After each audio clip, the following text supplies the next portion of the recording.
Go. Toink, toink.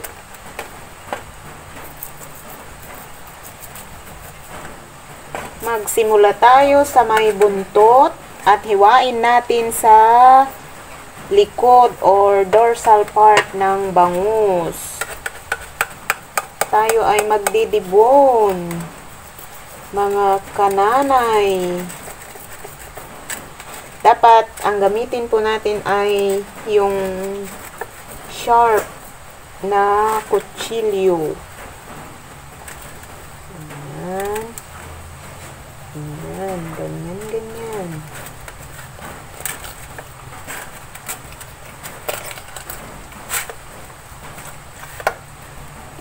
And then, sa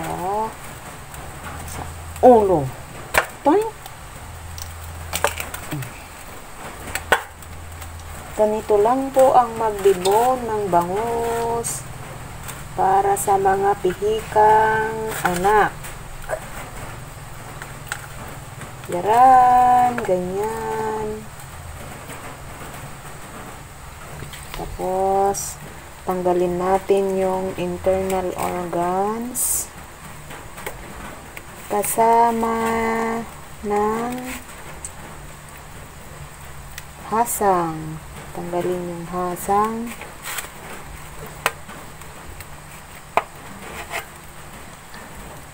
Kamayin na lang natin. Kasi mas mabilis.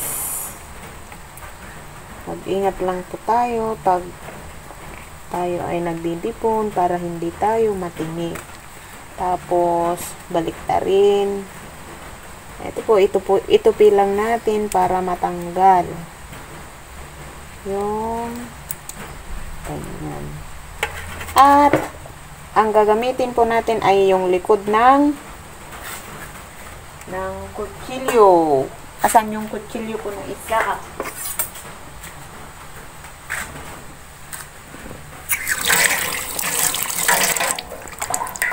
Ganyan. Tapos hilain.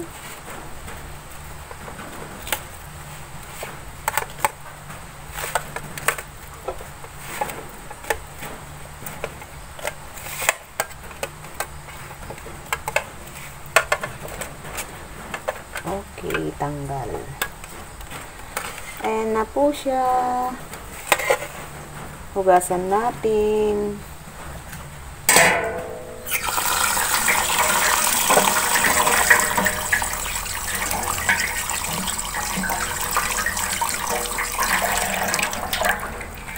At ito naman po yung forceps na pantanggal natin ng tinik. Pag nagtatanggal po tayo ay 3 lines po dapat. Ito po yung isa. Tapos yung nasa gitna ay yung tinik hanggang sa gitna lang po. Magsimula tayo sa buntot hanggang sa may gitna. Tapos ay baliktad. Ito po. Sa tatanggalan po natin ng tinik ay magsimula tayo sa may 3 linya po na tatanggalan. Ito po yung isa mula buntot hanggang sa may ulo. Yung pangalawang linya ng tinik naman ay yung nasa gitna. Madalas yung natatanggal natin dito ay yung Y shape na tinik. Magsimula sa may ulo hanggang sa may part ng gitna. Makikita naman po natin kung may tinik pa. And then yung pangatlong guhit naman ay ito po. Ito siya hanggang sa may bahaging gitna rin. Tapos ganun din po sa kabila. Now, let's start. Ito, tanggalin muna natin yung mga malalaking tinik.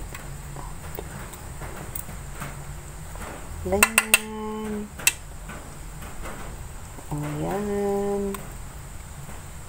Para hindi matinik yung mga anak natin na mga bata pa.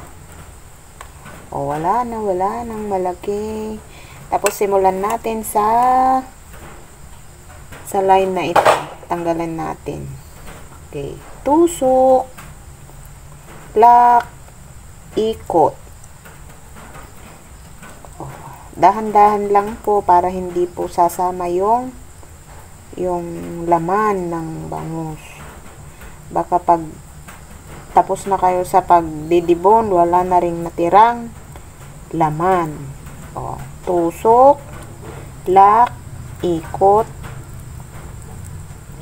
Diyan. Ganyan lang. Hanggang sa maabot nyo po yung bahaging buntot ng bangus. Lock, ikot, o yung magic. Okay, sa gitnang bahagi naman tayo. Ganito lang yung posisyon para matamaan mismo yung tinik. O.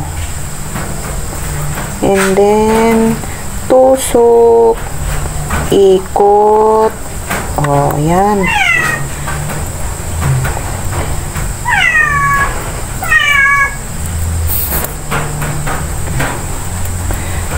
Pag may hindi natanggal, syempre, ulit-ulitin lang po natin. Nagmaat sa di sa op.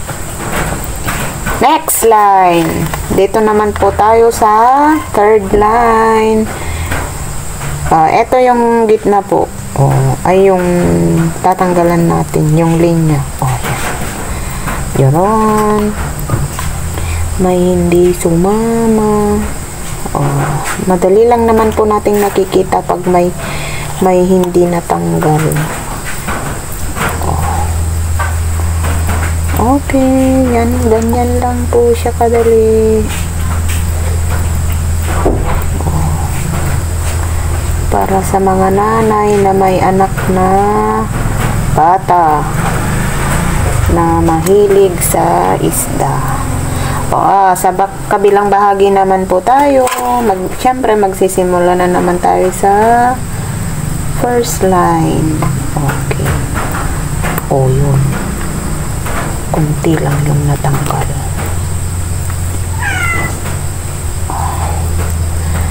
Tusok, ikot, hila. Ganun lang. Yung steps niya. Tusok, lock, ikot, and then hila. Perfect.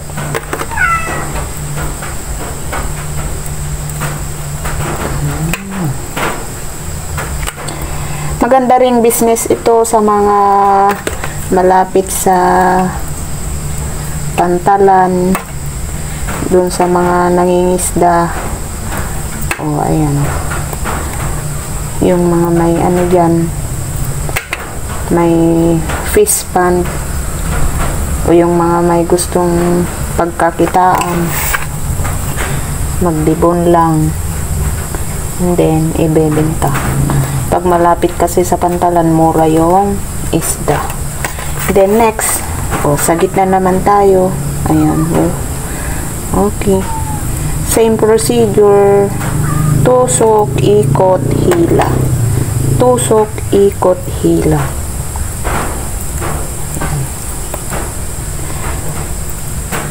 Siyempre, pag may hindi natanggal, ulitin lang.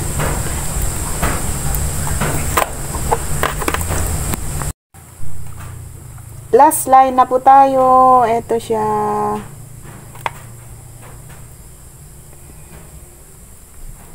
Tusok, ikot, hila. Ganyan. May hindi natanggal. Okay. And then, tusok, ikot, hila. Magic. Okay, almost done na yung pagdidipon natin sa bangus. Minsan pag bumibili kasi ako, may sinasabing dibon daw yung tinda, pero hindi naman natanggal yung tinik. Kaya eto na siya. Guys, fresh pa rin, intact yung mga kaliskis. Ayan. And then, tanggalin natin yung buntot. Siyempre, hindi na ako gumamit ng chopping board.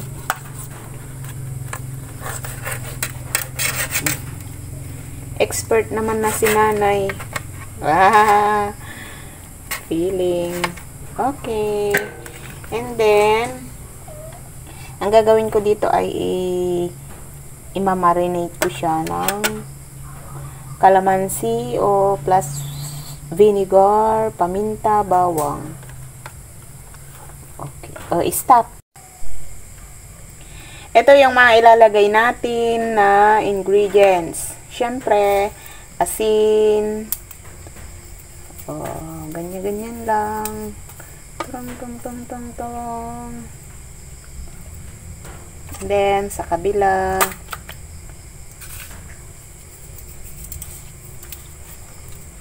spread lang natin para hindi maalat yung part na iba. May natirang ano. And then, vinegar. Yung vinegar, gawa ko po yan mula sa saging. Yung procedure ng paggawa ng banana vinegar, gagawan ko rin ng video yan pag may time. Ilalagay na natin. Ayan. And then, yung paminta, pepper.